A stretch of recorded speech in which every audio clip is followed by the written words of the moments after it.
Senhoras e senhores, sejam todos muito bem-vindos ao SamiCast, o programa Sami de Podcasts. O meu nome é Vitor Aracaki e eu vou ser o seu apresentador. No episódio de hoje, teremos um encontro com a autora Andréa Avelar. E ela vai falar um pouco sobre a experiência dela com a escrita de alguns livros, além da experiência ao todo como autora. Ela vai falar um pouco sobre o tato e o estudo vinculados à criação de cada obra. Fiquem ligados.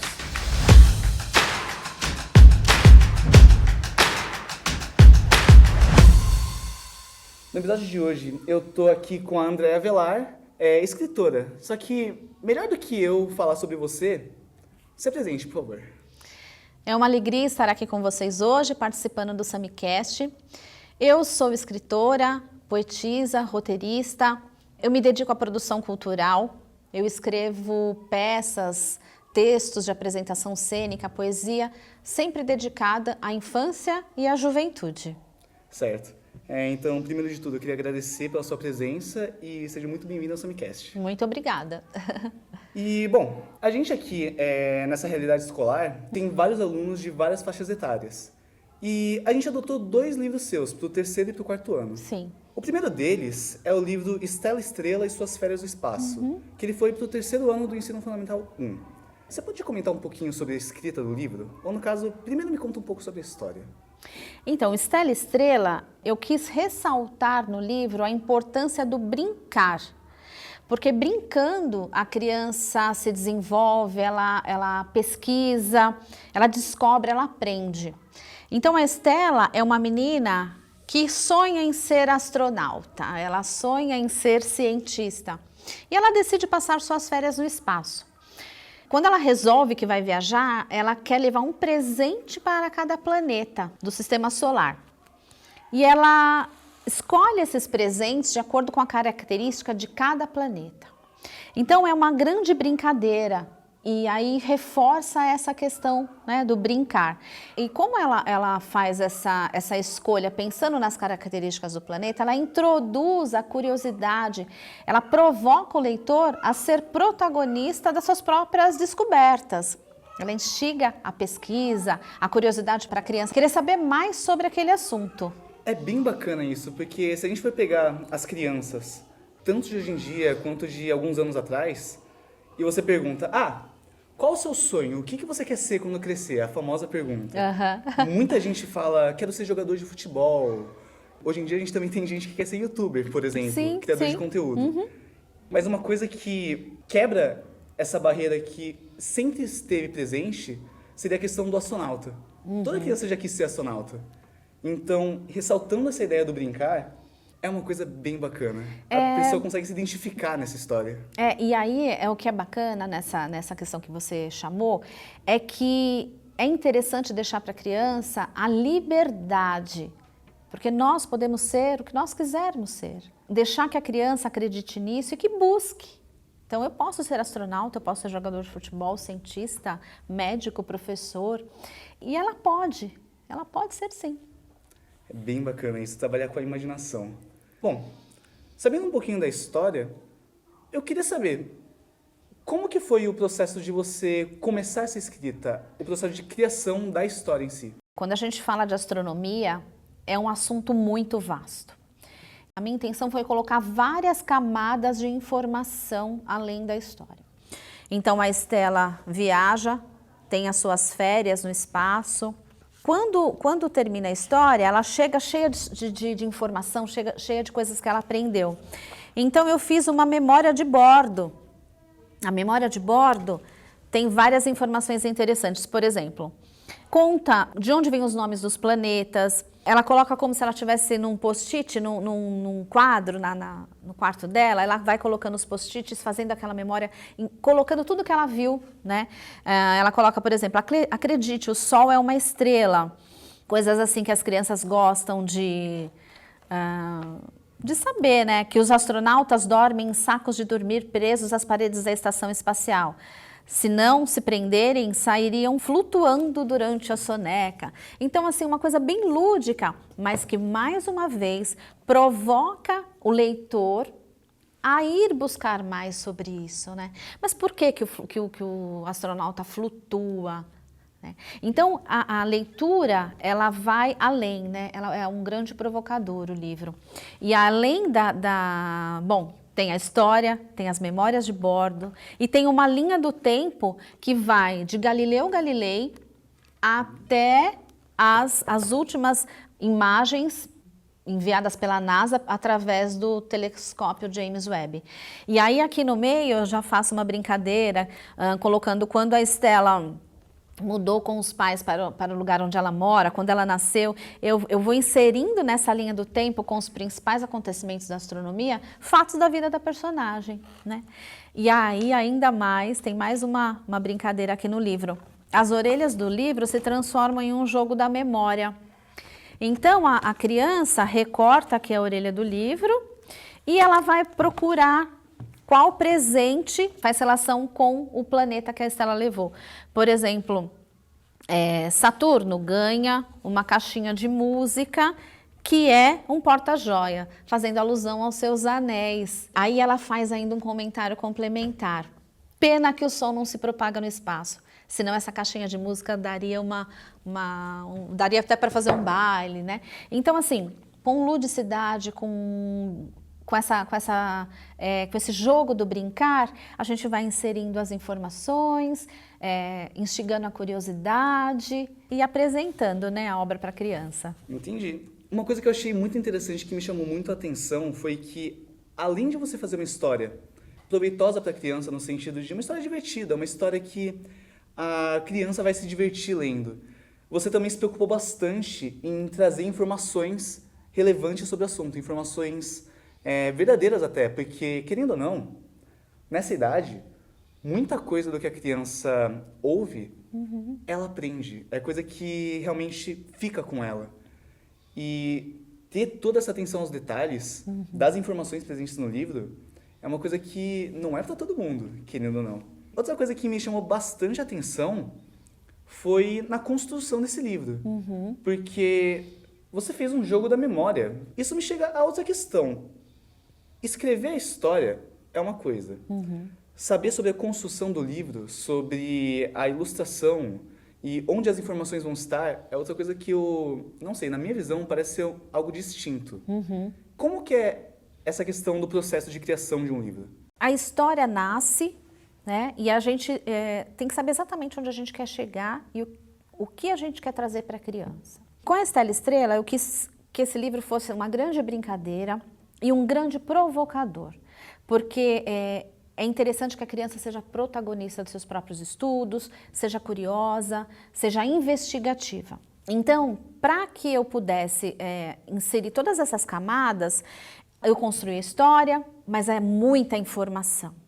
Então, aí eu segui para como que eu coloco todas essas informações tão maravilhosas que eu fui absorvendo através das pesquisas, de uma maneira que fique bacana para a criança ler, que o livro não se torne didático, e sim continue um livro literário.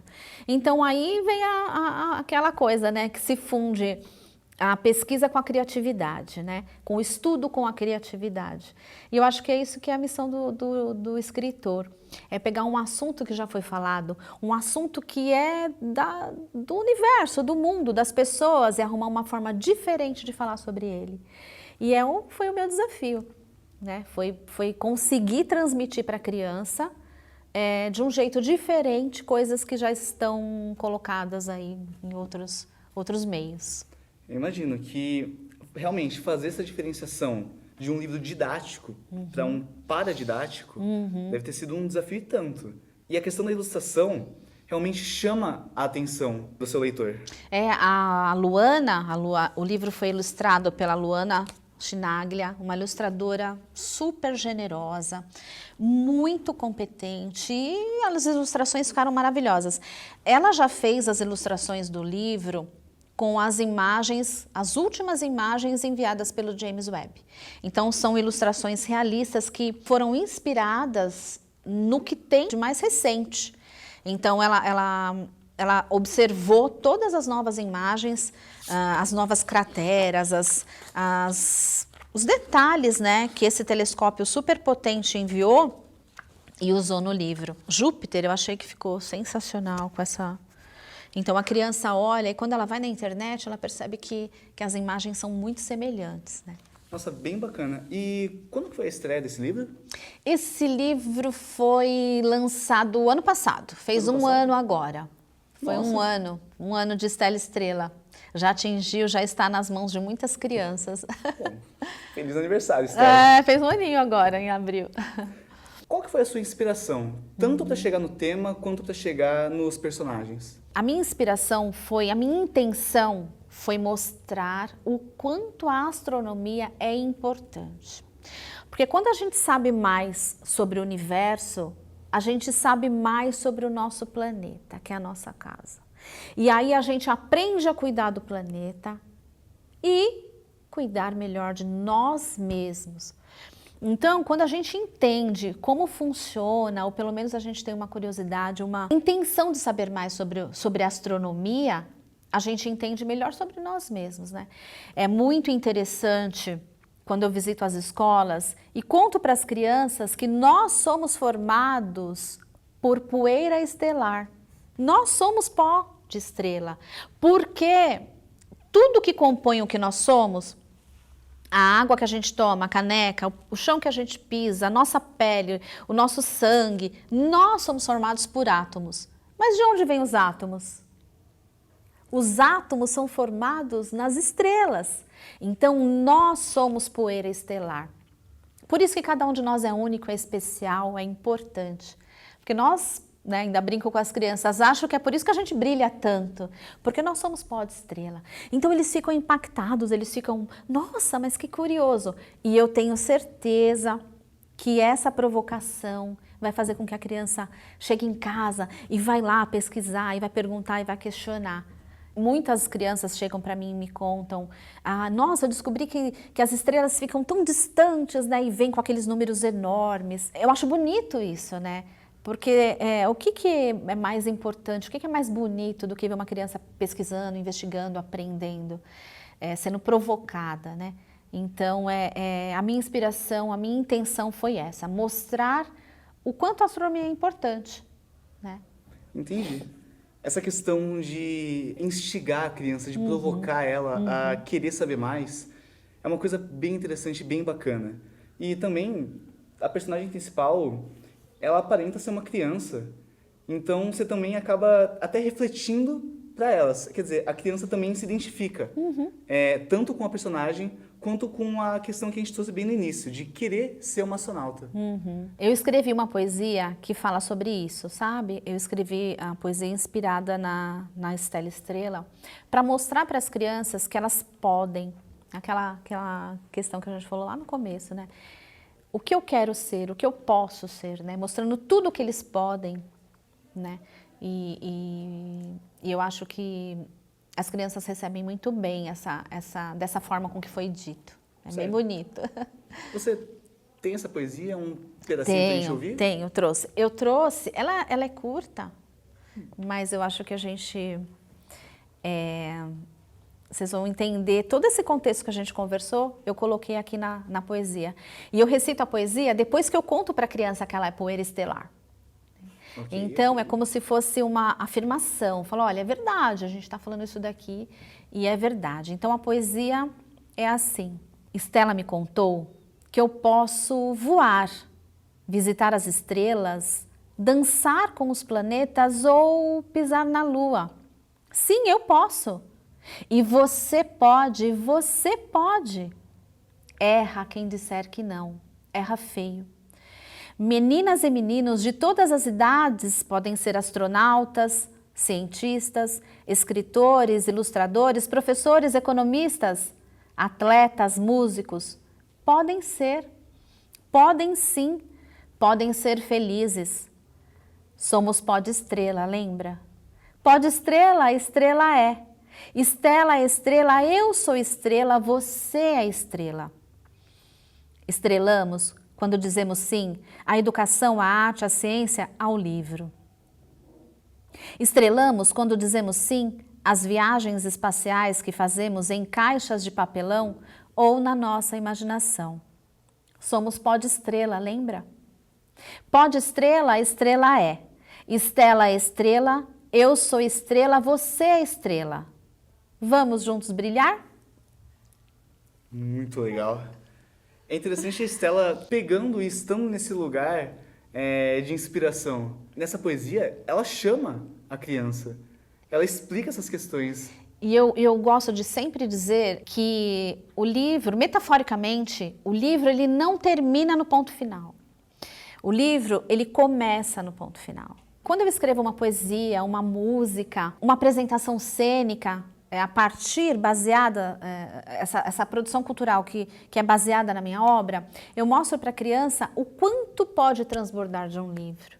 Para uma professora, para a família, né? O quanto esse objeto, livro, pode ser rico, né?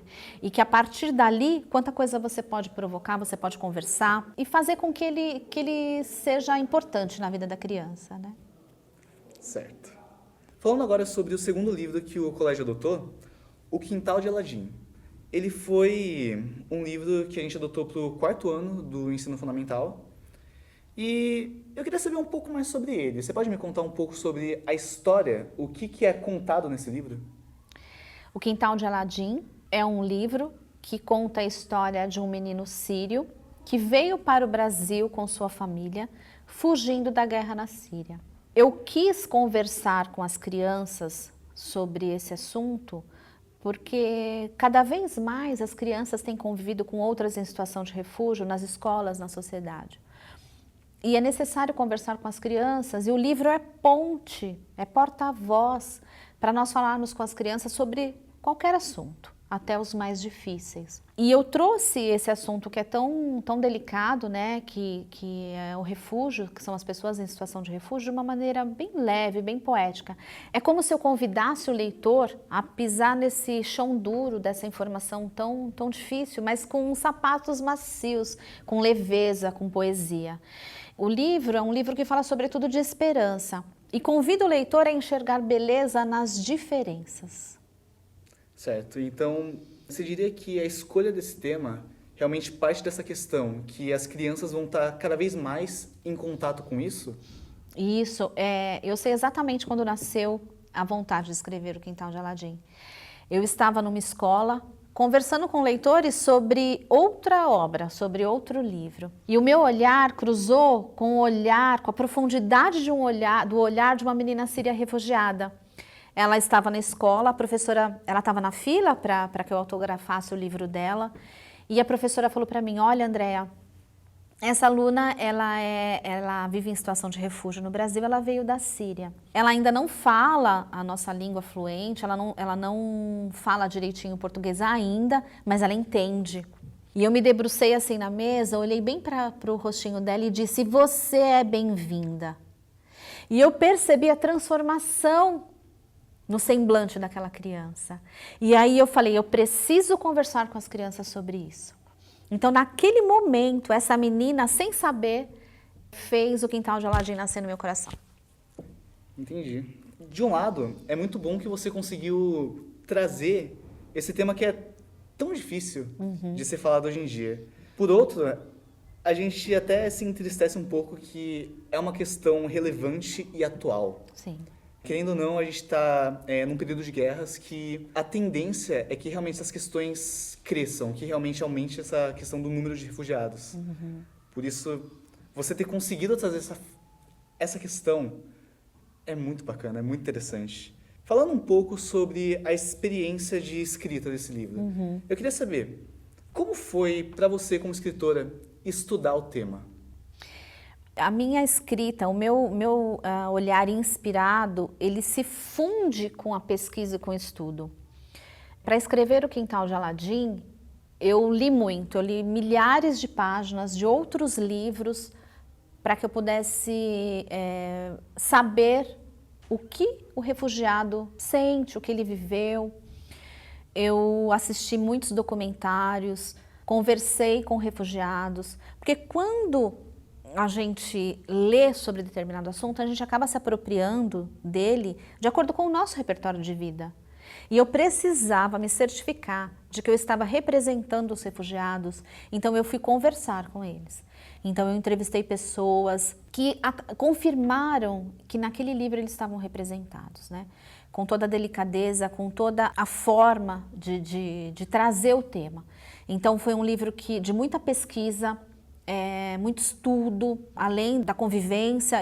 Eu falo sobre a Declaração dos Direitos da Criança, a Declaração Universal dos Direitos Humanos, falo de empatia, de convivência, da importância de nós enxergarmos o refugiado como um brasileiro e mostrar para a criança que ele não está aqui por escolha. Uma coisa é você migrar, você ir para outro país para estudar, para conhecer. Outra coisa é você ter que deixar o chão, o seu quintal, a sua casa, a sua vida, porque os seus direitos não foram legitimados.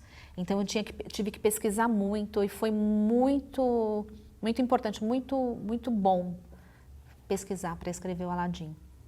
Certo. Sobre essa questão, eu imagino o quanto que deve ter sido até trabalhoso ter todo esse estudo sobre o tema.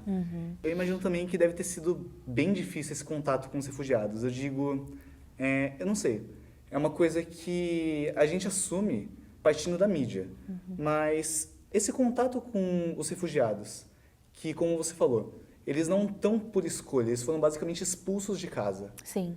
Você diria que eles estavam em alguma posição mais fragilizada? Como é que foi para eles falar sobre essa questão? Conversar com o refugiado é transformador, mas duas coisas que me marcaram mais nas minhas conversas com eles é que os refugiados são muito mais do que as coisas ruins que aconteceram com eles. Eles mostram, eles demonstram o quanto aquela pessoa tem de importante, como todos nós. E a outra coisa, eles querem pertencer. Quando a gente deixa de olhar um refugiado como refugiado, ele deixa de ser. Ele deixa de estar em situação de refúgio e passa a ser um brasileiro, um irmão de pátria. Numa conversa que eu tive com o Mohamed, eu até dedico o livro para ele me falou, eu não tenho mais opção. Eu saí da Síria, nunca mais vou voltar. Então eu sou um brasileiro. Ele festejou o dia que ele pegou o RG. Né? Um documento em que comprova, eu sou um brasileiro. Ele falou, eu não quero que vocês me olhem como refugiado. Eu quero que vocês me olhem como um brasileiro, porque a partir de agora eu sou um brasileiro. Voltar o olhar para o refugiado é tirar esse rótulo, né? E começar a olhar o refugiado como um brasileiro, como um irmão de pátria. Esse contato todo que eu tive com eles, o que mais me marcou foi isso. Imagino que deve ter sido uma experiência e tanto. Foi. Sabe, André, eu tive uma experiência aqui no colégio de outra gravação de outro episódio do SamiCast, no qual eu falei com alguns alunos e eu perguntei a experiência deles, alunos do terceiro ano do médio, sobre essa questão de resumir eles a simplesmente pré-vestibulandos. Certo. Quer dizer, a gente esquece que atrás daquele aluno que está no terceiro do médio, que está no momento da vida de muita pressão, onde a gente vai falar sobre uma prova que vai ser uma porta de entrada para o ensino superior. E como que isso incomodava eles, essa questão de você encontrar com eles, a primeira coisa que você perguntar não é, como é que você está? Você pergunta como que está o estudo, como que está o vestibular, como é que está essa questão. Eu imagino que para os refugiados não deve ser diferente a sensação de ele se sentir resumido a essa questão. Sim. Então, fazer ele se sentir como brasileiro é uma preocupação nossa de realmente não fazer ele esquecer de onde ele veio, mas realmente dar essa sensação de pertencimento à nossa pátria. Foi muito interessante isso que você falou, de nós olharmos a pessoa na sua própria essência, e não a bagagem que ela trouxe, o que você era, de onde você veio, que língua você fala. A gente tem que deixar de olhar o refugiado, a pessoa que em situação de refúgio, pensando, mas ele é meu irmão de pátria, nossa, mas ele come isso, nossa, mas ele se veste assim. Não, e se fosse você? Né? Se você tivesse que deixar tudo e vir, como você agiria? O que você traria? E se fosse você, como seria isso para você? Então, voltar o nosso olhar para aquela pessoa desprovido de preconceitos, né? Desprovido de análise, de críticas, porque a pessoa vai se reconstruir, mas ela chega aqui como ela é. Então, voltar o olhar para o refugiado, para a pessoa em si, né? e esperar o momento dessa reconstrução, dessa adaptação. E nós precisamos ser mão que estende. O livro foi ilustrado pela Simone Matias, publicado pela editora Paulus, e a Simone, ela fez uma ilustração aqui que por si só ela vai ilustrar o que eu estou dizendo, né? É uma festa e o Aladim, o Amin aqui, e uma mão estendida, né? Então eu quero trazer para a criança que ela precisa ser essa mão, que é legal ser essa mão, porque as pessoas carregam consigo riquezas que a gente precisa conhecer, que é legal conhecer, né? Então, construir essa história para o público infantil foi trazer a empatia. Eu procurei fazer comparações, trazer duas perspectivas. Por exemplo, na Síria, a lua ela é vista invertida.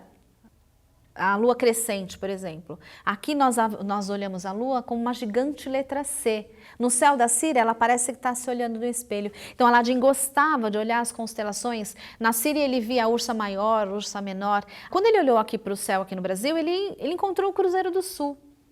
Então, eu mostro para a criança que existem duas perspectivas do céu, várias perspectivas, né, culturais, mas que não há uma certa e uma errada. E que existe beleza em todas elas, né? Que não há um bom ou um ruim. Existem coisas que você vai conhecer e gostar. Eu procurei trazer as sensações, chamar para os 5 sentidos. Eu falo do cheiro. Uma das perguntas que eu fiz para um dos refugiados, eu falei, qual o cheiro do seu quintal? Coisas que só sentindo, só o ser humano pode descrever. Aí ele me respondeu, o meu quintal tinha cheiro de sabão de oliva. É um sabão que eles usam para lavar roupa, que as roupas ficam penduradas nos varais e exala aquele cheiro. Aí eu perguntei, qual foi o cheiro que você encontrou aqui, né? O cheiro da liberdade, que completou, que encheu, cheio da liberdade. Então, você consegue conversar com a criança com delicadeza, com poesia. Então foi por aí que eu parti para introduzir esse tema tão importante, tão sensível com as crianças.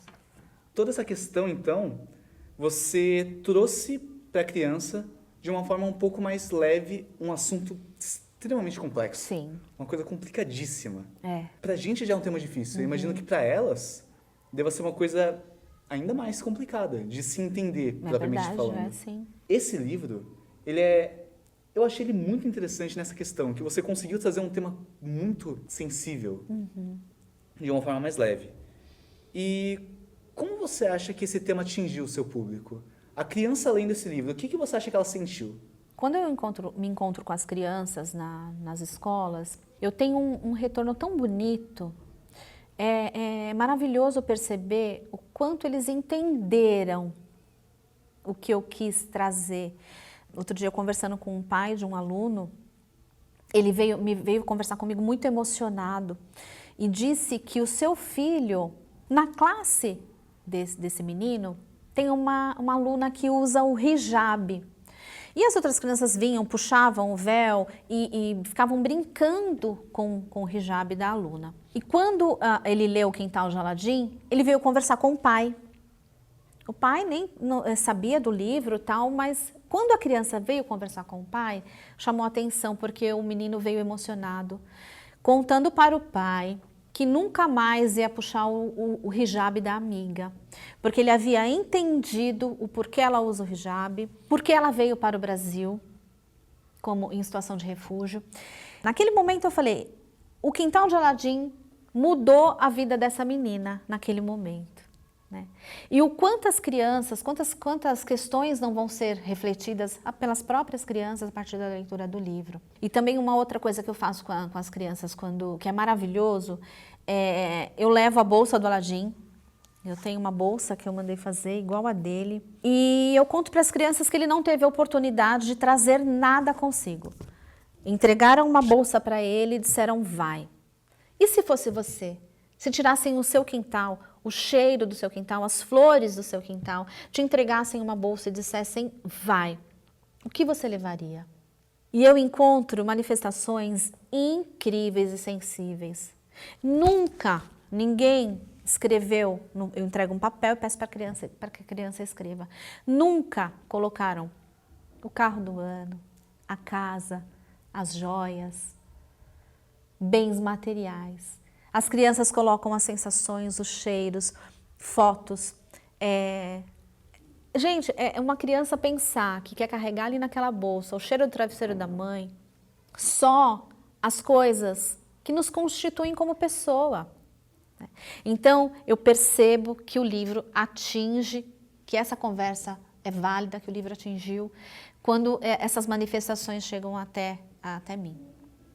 Imagina, você tem que ser muito sensível para conseguir até pensar nessa forma de apresentação. Então, realmente não é uma questão de bens materiais.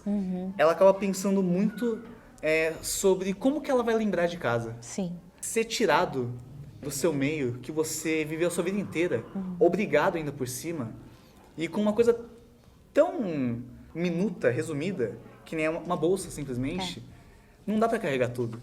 E, bom, de um ponto de vista agora falando sobre o que resulta nessa questão dos refugiados, é interessante que a ONU, desde o seu surgimento, ela busca a paz, ela busca propagar a paz, esse discurso contra as guerras, Sim. contra esse ódio. E é interessante comentar também sobre a Unesco, que a Unesco, ela é a repartição da ONU que também busca pela paz, mas busca de um ponto de vista mais acadêmico, vamos chamar assim. Da educação. Isso, ela busca a partir da educação. Sim. E esse livro, eu imagino que ele é perfeito para o que a Unesco defende. E toda essa questão. Alguma consideração final sobre o livro? O livro Quintal de Aladim, você falou da ONU e falou da Unesco, né? O livro Quintal de Aladim foi indicado pela Acnur Brasil, que é a agência da ONU para refugiados, como um bom livro para falar com as crianças sobre o assunto. A Acnur fez uma curadoria e selecionou 10 títulos para indicar, para que as pessoas leiam com as crianças, e o Quintal de Aladim foi indicado. Então, foi uma afirmação, uma confirmação de que nós estamos no caminho. E que o Quintal de Aladim está trilhando uma história muito bonita. E eu espero que ele chegue às mãos de muitas crianças e que a ONU, que as ODS e que tudo que é feito em prol da realização, da busca pela paz, né? Que as ODS dizem que todos atinjam a paz e a prosperidade. Esse é o grande objetivo, né? Paz e prosperidade. E que se o Quintal de Aladim está colaborando para que isso aconteça, é o grande troféu do escritor. É o que alegra o coração do escritor. É saber que o seu livro está cumprindo o seu papel. Imagina, deve ser muito gratificante você ter investido tanto tempo, ter investido tanto estudo, todo esse empenho em ter escrito esse livro e ver que ele atingiu, às vezes até melhor do que você esperava, o seu público. Deve ser muito gratificante. Sim, é verdade. Agora, vamos falar um pouquinho sobre a sua experiência como autora, como escritora. Hoje em dia você já está com bastante experiência, então você já sabe como que é o trabalho, sobre quanto tempo você tem que investir e sobre como você tem que abordar os temas e estudar sobre eles. Mas eu imagino que foi uma coisa que você aprendeu com o decorrer da sua carreira. E eu queria te perguntar, como é que foi esse início para você? Eu sempre soube que eu seria amiga das palavras. Desde criança, as minhas aulas preferidas eram as de redação, a de língua portuguesa. Eu adorava escrever, escrevia versinhos, escrevia as redações, sempre gostei muito. Eu cresci e decidi fazer faculdade de jornalismo. Uma faculdade linda, a faculdade que eu adorei fazer, faria de novo. E aos poucos eu fui sendo trazida naturalmente para a literatura, porque eu gosto muito de escrever poesia, o texto literário me atrai muito e essa conversa com a criança me faz muito feliz. Então, eu sou muito feliz em dizer que eu escrevo para a infância. E além de escrever os livros, eu escrevo peças, pockets de teatro, peças teatrais, músicas, poesias, baseadas nas minhas obras. E eu complemento toda essa produção cultural para atingir o público infantil. Certo, e duas coisas que eu achei muito interessantes. Essa questão que você me trouxe, que você é jornalista, Aham. além de escritora, é muito interessante, porque isso se reflete, inclusive, sobre essa escrita do Quintal de Aladim. É. Porque você foi pegar o depoimento dos próprios refugiados. Fiz meio que um trabalho jornalístico junto com o trabalho literário, foi sim. É bacana, você é jornalista e eu tô te entrevistando, né? É verdade. Olha só. Sabe que é uma experiência muito bacana, porque é um bate-papo, né? Uma conversa. O jornalista, ele vai buscar informação conversando com as pessoas. Então, esse contato de perguntar, de questionar, essa curiosidade, é muito legal. Então, é gostoso ser entrevistado, eu gosto. Bom, então você me diria que esse início para você foi até que de forma natural, porque você já tinha esse intuito, esse objetivo. Você já se via como escritora para o público infantil. Quando eu resolvi que eu ia trabalhar escrevendo, eu achei que eu seguiria mais a carreira jornalística. Mas eu comecei a escrever os livros e comecei a perceber que a minha forma de me comunicar era escrevendo livros para literatura para a infância. Mas eu gosto muito de escrever também textos jornalísticos. Eu já escrevi para colunas de blogs, de sites falando sobre infância, relacionada com a infância e literatura. Já concedi entrevistas também para meios de comunicação em que eu tive contato com jornalistas muito incríveis. Eu concedi uma entrevista para falar do Quintal de Aladim para a Rádio CBN, a Pétrea Chaves. O meu livro já foi pauta de um quadro da Patrícia Poeta, o Pretinhas Leitoras, que ela leu um trecho do Quintal de Aladim, foi no Dia do Refugiado, ano passado. Então, eu percebo que eu vou estar sempre junto, né? Vou estar sempre junto com os meios de comunicação, com os jornalistas, quando a gente faz um bate-papo assim. Então, essa aproximação eu gosto muito. Eu gosto de interagir, gosto de estar colaborando. Bom, sobre ser escritora, eu acho que uma parte do que te traz essa sensação gratificante da escrita também vem de você realmente escolher os temas que você vai abordar. Então, eu imagino que você tem algumas liberdades como escritora. Os temas aparecem conforme a gente vai vivendo, porque os livros eles são metáforas da vida. Então, às vezes, eu olho algum assunto, penso em alguma situação e ali já nasce um livro, né? Dentro de mim, dentro do meu coração. E eu procuro sempre colocar a verdade nos temas que eu escolho escrever, nos personagens, nas histórias, pensando que eu quero que o leitor se apaixone pela literatura, né? A minha alegria é ver o meu livro nas mãos das crianças. Então, quando eu vejo que um leitor gosta de ler as minhas histórias, então acho que me faz ter mais coragem para escrever mais e mais. Eu escrevo todos os dias. Todos os dias eu escrevo.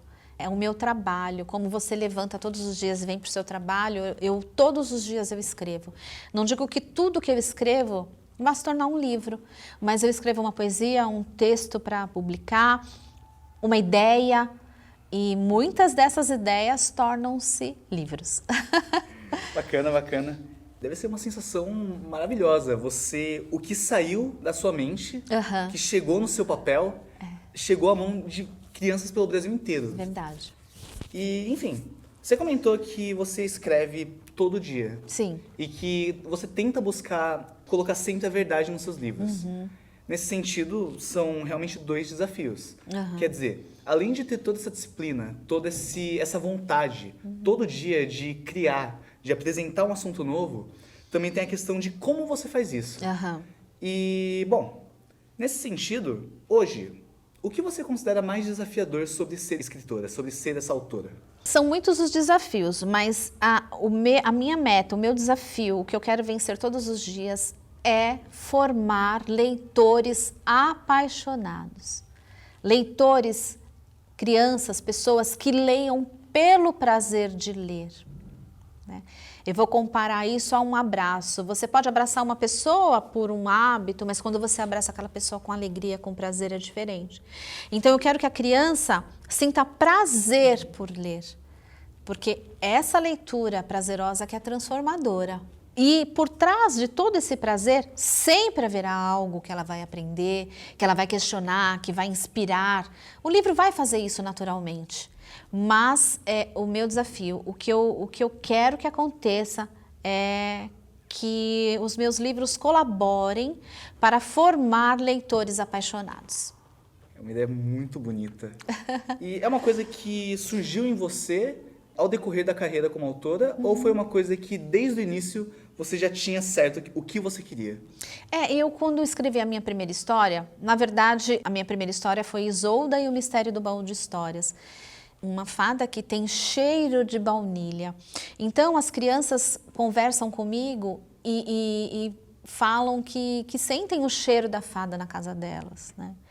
Então, essa ludicidade, procurar trazer um aspecto de que a criança vai alimentar aquela memória afetiva, que vai trazer aquela lembrança, né?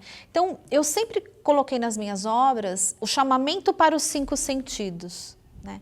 O chamamento para que a gente dê importância, que seja valorizado, que nos constitui como pessoas. Então, eu não sei, eu acho que é uma característica minha. E um dos meus sonhos, e eu acho que eu estou conseguindo realizar, é que as pessoas peguem um texto meu, peguem um livro meu, sem saber que é meu, e digam, esse texto tem a cara da Andréa Velar. Ter essa sensação, eu imagino que deve ser a melhor coisa do mundo para um escritor. Especial mesmo. Da mesma forma que para um professor, a sensação de uma criança realmente aprender o que você ensina, a um escritor, ele te reconhecer pela sua escrita, eu imagino que deve ser um objetivo assim, de todo escritor. Ainda sobre essa parte de escrita, você tem mostrado aqui o quanto que você tem que ter um estudo aprofundado do tema, o quanto que você tem que se preocupar em como ele vai atingir o seu público e que informações você vai mostrar. E, bom, tem um assunto que a gente não pode fugir nesse sentido.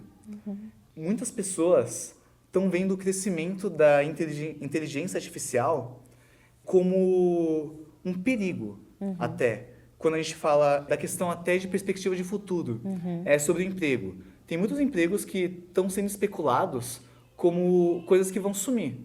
Da mesma forma que, por exemplo, há alguns anos atrás, a gente tinha o curso de datilografia. Foi uma coisa que se perdeu com o tempo. Hoje em dia, todo mundo tem o seu computador, tem o seu teclado, consegue escrever, apagar, e as questões de formatação são questões que já estão difundidas. Então, isso levou ao desaparecimento da função. Eu queria saber, você acha que a inteligência artificial, em algum momento, pode vir a se tornar, não vou dizer perigo, mas uma questão a se levar em conta para o seu trabalho como escritora? Eu acho interessante essa comparação que você fez entre a máquina de escrever e o teclado do computador. Porque uma máquina substituiu outra máquina. Isso vai acontecer. A gente vai melhorando as tecnologias, nós vamos melhorando os equipamentos e uma coisa substitui a outra. Quanto à inteligência artificial, eu acho que a gente tem que pensar no uso ético, seguro de todas as tecnologias. Ética e cidadania digital. A gente tem que pensar, né, em formar pessoas, em educar as pessoas para esse uso ético e seguro das tecnologias. Mas eu não acredito que a inteligência artificial possa substituir as experiências humanas. A inteligência artificial, ela não vai ensinar, ela não vai conseguir trazer habilidades de relacionamento, de resolver conflitos, de lidar com as emoções. Isso só a experiência humana vai conseguir fazer. O Quintal de Aladim, o personagem narra experiências que ele teve na Síria, os gostos que ele sente saudade, como ele viu o céu na Síria. A inteligência artificial vai trazer informação. Olha, o céu da Síria tem essas constelações. No céu do Brasil tem essa. Mas qual foi a emoção dessa descoberta? Só o ser humano pode descrever isso.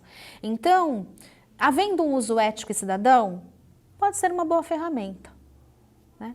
Mas nada substitui a experiência humana. Realmente, eu também não acho, particularmente, que a IA vai tirar o seu papel como escritora. A gente está caminhando agora para o final desse podcast. Eu queria te perguntar, a gente está falando de uma perspectiva de futuro agora. E eu acho que dentro desse tema é interessante a gente falar sobre os futuros escritores e escritoras. Você tem alguma dica que você quer dar para eles, algum conselho ou alguma coisa que pode ser feita logo no começo, que vai ser um facilitador para uma possível carreira? Leiam. Leiam muito. A matéria-prima do escritor, do jornalista é a palavra. Então, sejam apaixonados pelas palavras, se dediquem a conhecer, sejam curiosos e estudem. E estudar é tão gostoso, então se aprofundem nos temas, se dediquem nos assuntos que vocês querem tratar e escrevam. Não deixem nada guardado nas gavetas, escrevam e mostrem o que vocês escreveram.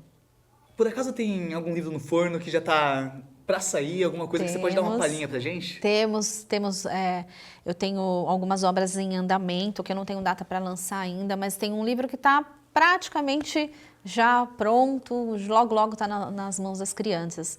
É um livro que será publicado pela editora Paulus, ele foi ilustrado pelo Bill Borges, o nome do livro é Os Decibéis.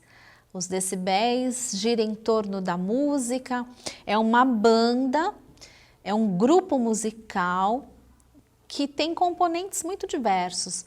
Pessoas diferentes, como todos nós somos, com características, gostos e personalidades diferentes, mas quando eles se juntam, eles são um grupo harmonioso, né? Eles se respeitam, como cada um entre eles é. E eu vou dar um spoiler aqui muito precioso, que eu não costumo dizer sempre, mas pro SamiCast eu vou abrir. Opa, informação inédita, vamos lá. Inédita. A principal fã da banda, do grupo dos Decibéis, ela é surda. Então ela consegue ouvir, entre aspas, né, a música dos decibéis do seu jeito. Ela absorve a expressão facial, ela sabe se a música é alegre ou triste pela forma com que o cantor canta, expressão corporal, ela consegue tatear os decibéis. Então é um livro muito sensível também, muito feliz, muito otimista. Assim que estiver pronto, eu vou trazer para vocês. Perfeito, eu fico ansioso. E realmente nesse tema de música, é uma coisa que eu particularmente também gosto muito. Que a gente fala que a gente não ouve música, a gente sente ela. Sente, exatamente. Existem várias formas da música ser sentida. Uhum. Eu acho que é isso. Primeira coisa, eu queria agradecer muito você pela presença aqui no nosso podcast. E em segundo lugar, eu queria agradecer a todo mundo que ficou com a gente até o final aqui. Acompanhou esse encontro com a belíssima e grandíssima autora, Andréa Avelar. Agradeço pelo convite, foi uma alegria estar aqui conversando com vocês. Muito obrigada. Então é isso, gente. Nos sigam em todas as nossas redes sociais. Facebook, Instagram, TikTok, YouTube, Spotify e LinkedIn. Vejo vocês no próximo episódio.